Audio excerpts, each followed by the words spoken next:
8:42 now. We are coming off an historic election night in the Commonwealth of Virginia. Abigail Spanberger, now Virginia's first ever woman governor. Ghazala Hashmi has won the lieutenant governor's race, becoming the first Muslim woman elected to statewide office in the history of the United States. And in a race that we've been watching really closely, Jay Jones has defeated Jason Miyares to become Virginia's next attorney general. WUSA 9 anchor Marcella Robertson is live this morning in Alexandria with a reaction to this historic news. And Marcella, big night for the Democrats.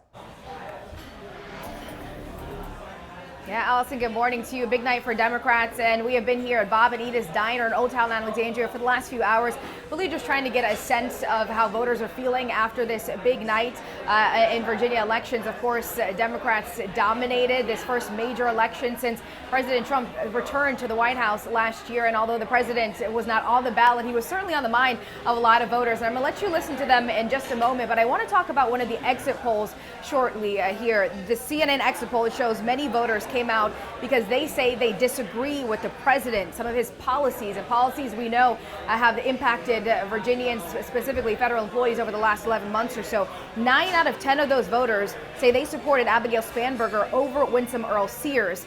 During this campaign, of course, we saw a lot of contentious issues being debated, whether it's issues like political violence or transgender bathroom policies in schools.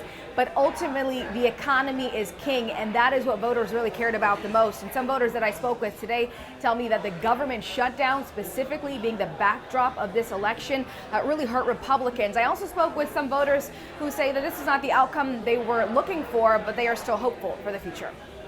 Economics, but this time around, just the way people are being treated, I just don't like it. As a black person in this country, I'm 65 years old, I'll be 66 in 12 days. I've seen enough of it, back and forth. And so it seems like it's reversing itself from, getting better, it's getting worse. So that was my main reason for voting, just to change the scenery. We the people, that's the message. We the people, and we still hold the right to vote, and we still hold the right to change, make things change in this country. The current administration is holding a lot of people, not just federal employees, but a lot of people hostage because of what they feel is, as they would describe it, the right way to go. I think it's hard to settle being a Catholic and voting for Spanberger. So for me, that was just a personal issue.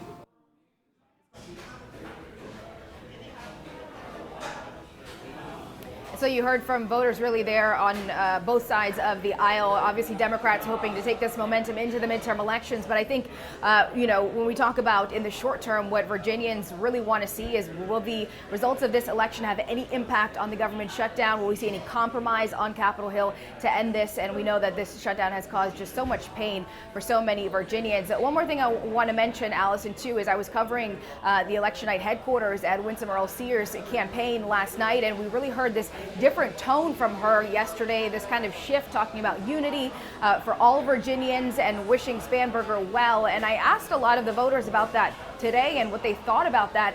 And they tell me that they wish they would have heard that sentiment and that tone earlier in the campaign, not until the very last minute. That's the latest here in Alexandria. Back to you. All righty, Marcella, thank you so much.